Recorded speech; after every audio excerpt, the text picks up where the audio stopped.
BJP वाले लोग हैं उनसे डर कर उनको मिला लेते हैं। वो तो अपना कुर्सी पर ठीक है, वो तो बीच में है, इधर उधर ये लोग करता है। वो हम लोग देहाती हैं, किसान मजदूर है। हम आते हैं खेत में से, अपने बीबी या बच्चे से एक गिलास पानी नहीं मांगेंगे तो नहीं मिलेगा। तो मांगिए, आपका हक अधिकार है कि मांगिए, तब ना आगे कुछ हम भी करेंगे।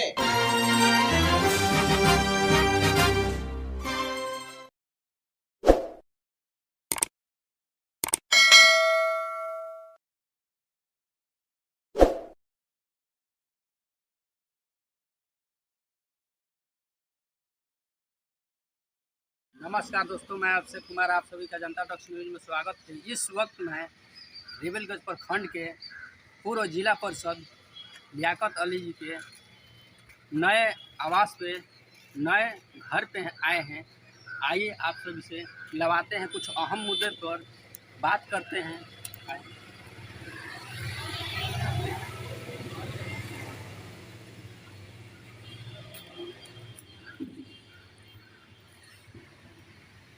जनता टॉक्स में स्वागत है। धन्यवाद। ऐसे आप पहले तो ये बताइए कि कितने मतलब संगठन से जुड़े हैं या किस पद पे हैं, ऐसे नीला गमछा लिए हुए हैं? हाँ, मैं जदयू का महासचिव हूँ और भीम आर्मी का मैं संगठन प्रभारी हूँ। इसलिए मैं हम लोगों का ये जो झंडा है, जो ये गमछी है, ये भीम आर्मी का प्रतीक चिन्ह है। इससे आप मतलब आप संगठन से जुड़े हैं, आपके पार्टी को मतलब दबाव नहीं बनाया जाता है कि आप इसको छोड़ दीजिए?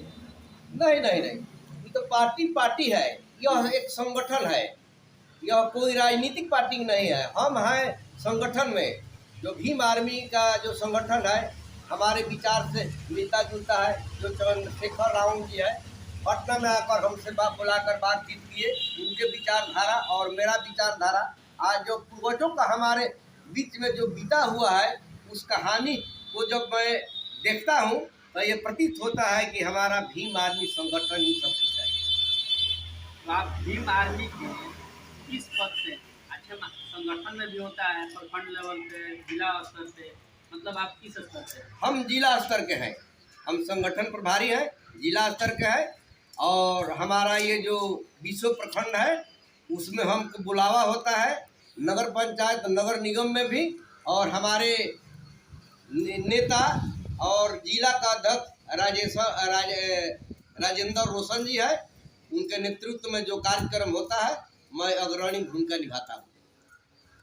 आप तो मतलब जिला संगठन प्रभारी है, ऊपर से जदयू के महासचिव भी हैं। जी जी जी जी। तो आप सरकार में भी हैं, तो पूरे जिला में आप तो ये देख सकते हैं ना कितने शोषितों पीड़ितों पे अत्याचार होता है, खासकर दलितों पर आए दिन प्रतिदिन ये अत्याचार होते रहता है। कभी रेप हो गया, बलात्कार हो गया, तो कभी पिटाई कर दिया गया है। ये मतलब कि होते रहता है। और बिहार सरकार ये दावा करती है कि हम लोग दलितों शोषितों पीड़ितों के हितैषी हैं।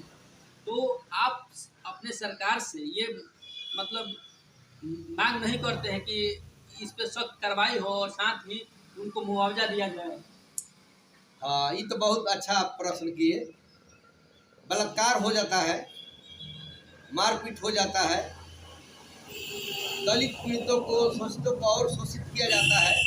यह कारण एक है, आपने पढ़ा होगा कि डॉक्टर बाबा भीमराव अम्बेडकर ने क्या लिखे हैं पहले, कि शिक्षित बनो, संघर्ष करो, संगठित रहो, आने वाला दिन तुम्हारा हो। लेकिन कहाँ संगठित हो रहा है हमारे दलित और शूद्र लोग? ये लोग हिंदुत्व के नारा में, हिंदुत्व के कड़ी में ये जकड़ गए हैं, निकल नहीं पा रहे हैं। ये लोग जान रहे हैं, दलित पीड़ित लोग, कि ये टारगेट बीजेपी का और आरएसएस का, बजरंग दल के मुसलमानों का है। लेकिन नहीं, आप लोग प्रिंट मीडिया वाले हैं, टारगेट है दलित, इसलिए कि दलित का संख्या ज़्यादा है, अति पिछड़ों का संख्या ज़्यादा है, उन्हीं लोग पर यह सब कार्य होगा।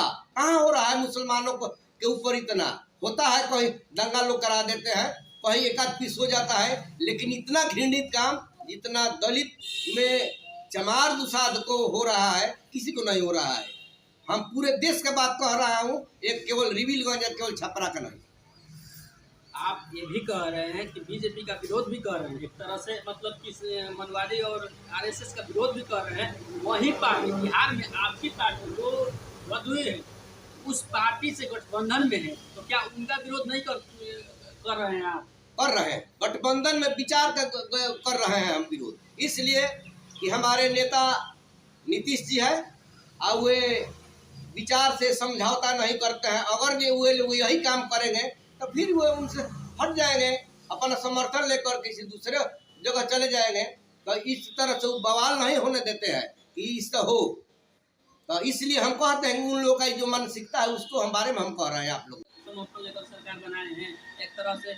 और बिहार में पिछले विधानसभा में ये बात उन्होंने जो चुनाव हो रहा था उस समय ये बात बोले थे श्री नीतीश कुमार जी कि जब दलितों सुस्तों पीड़ितों पर बलात्कार अत्याचार होगा तो मुआवजा दिया जाएगा। यदि कोई दलित शोषित पीड़ित परिवार के देहांत होता है तो सरकारी नौकरी दी जाएगी।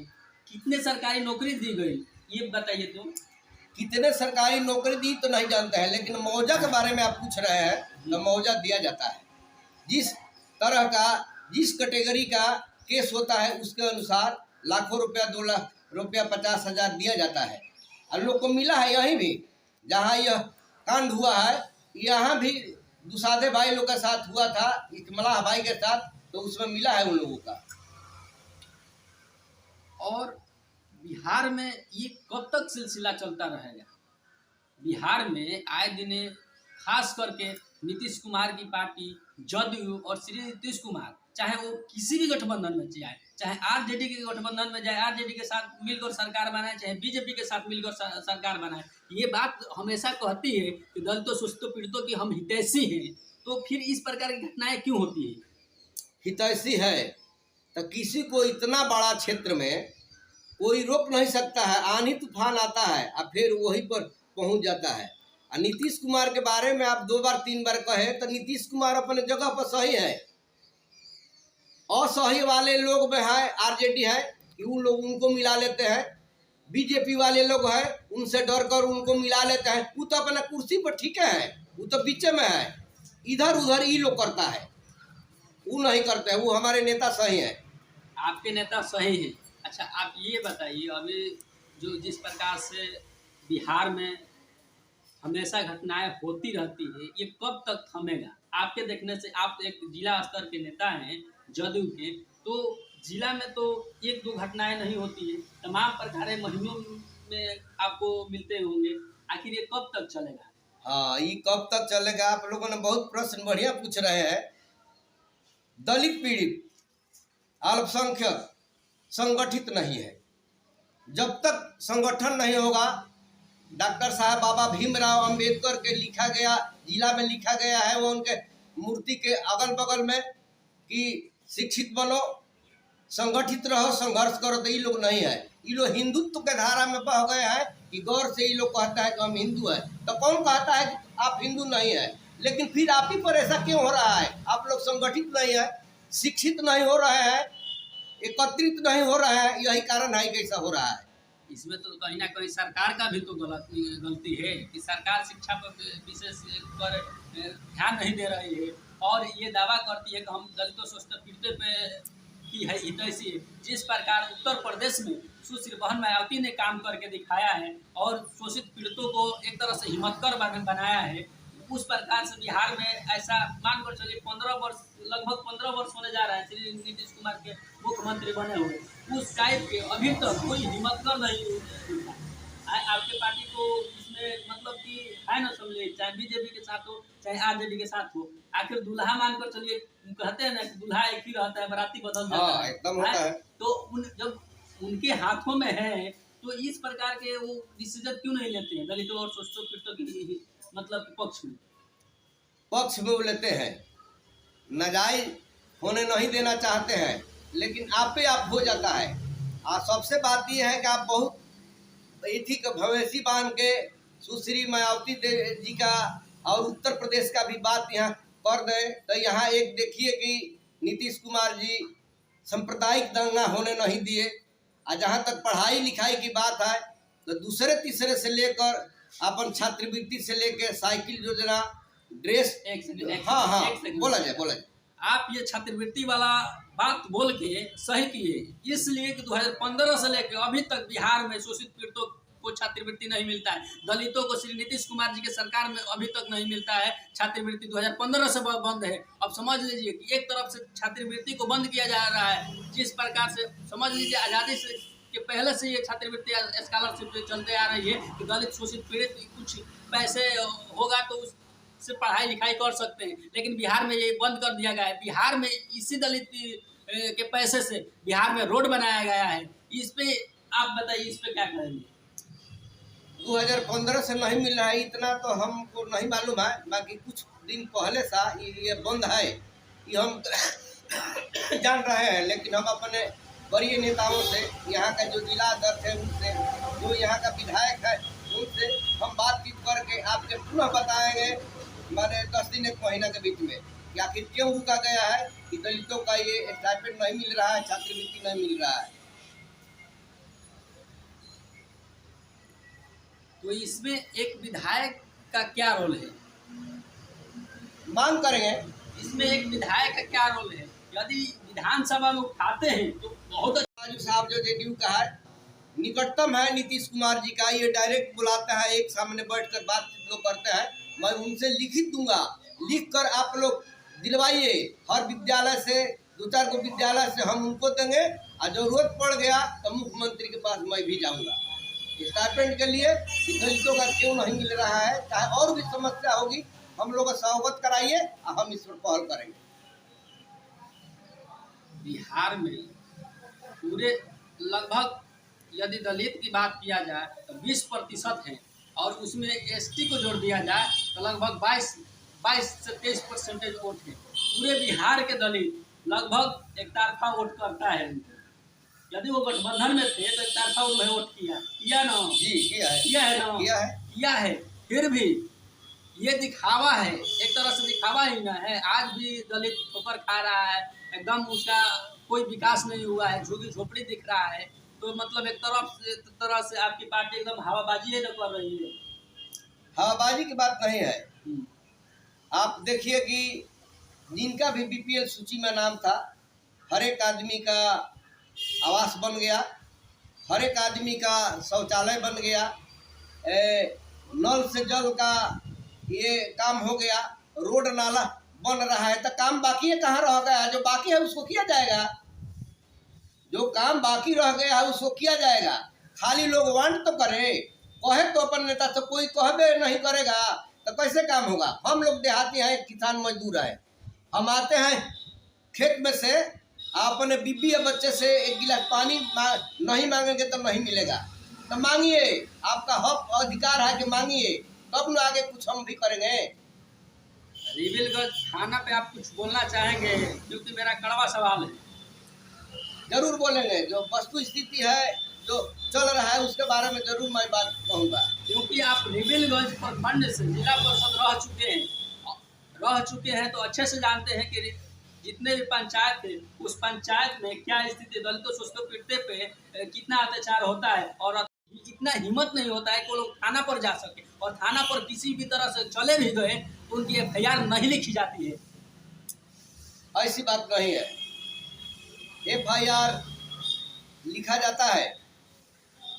यही पे जो कांड हुआ है अभी FIR हुआ है, फिर दोबारा भी FIR हुआ है। प्रशासन अपना काम कर रहा है। अभी नहीं है कि कहीं कुछ रखा हुआ है उसको उठा कर हम यहाँ कर दे धर दे, कहीं तो नहीं, पॉसिबल नहीं है।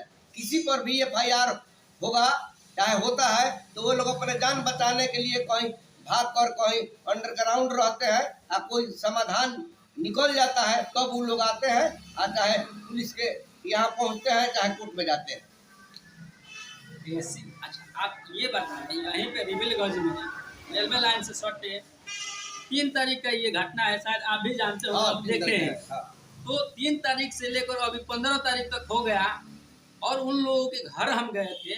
इतना मतलब कि डर रहे हैं वो लोग, इतना पीड़ित परिवार के लोग डर रहे हैं कि हिम्मत नहीं हो रहा है वो लोग मीडिया में आ सके। बताइए किस प्रकार से थाना का, और थाना जो प्रभारी है उसमें एक पत्रकार है, किस प्रकार से उन्होंने छेड़खानी किया है कि मतलब क्या बताया जाए। अब देखिए, प्रशासन जो अपना काम है कानूनन आवेदन के अनुसार कर रहा है। यहाँ पर एक गार्ड का नियुक्ति हो गई है। आप देखे होंगे, यहाँ गए होंगे तब एक गार्ड यहाँ पर 24 घंटा रह रहे हैं। और जो पत्रकार के बारे में आप कह रहे हैं कि तू, उनका नाम अभिषेक सिंह आ रहा है, वो कौन है, क्या है, कैसे वो ले गए उस पीड़िता को, ये तो अभी तक मालूम नहीं हुआ। लेकिन पुलिस इसका भी उद्भेदन कर देगी बहुत जल्द। एक पत्रकार जो मीडिया का काम करता है, जो सवाल उठाता है, तब कुछ लोगों को सवाल उठाना चाहिए। इस प्रकार से वो छेड़खानी किया है, क्या बताया जाए। बाकी यह वीडियो आप लोग जनता टॉक्स न्यूज पर देख रहे हैं, ये है लियाकत अली जी, जो मेरे सिताब जरा के ही रहने वाले हैं, लेकिन ये जदयू पार्टी से महासचिव है और संगठन प्रभारी भीम आर्मी के हैं, और अपने बातों को बेबाकी तरीके से रखते हैं। मिलते हैं नेक्स्ट वीडियो में।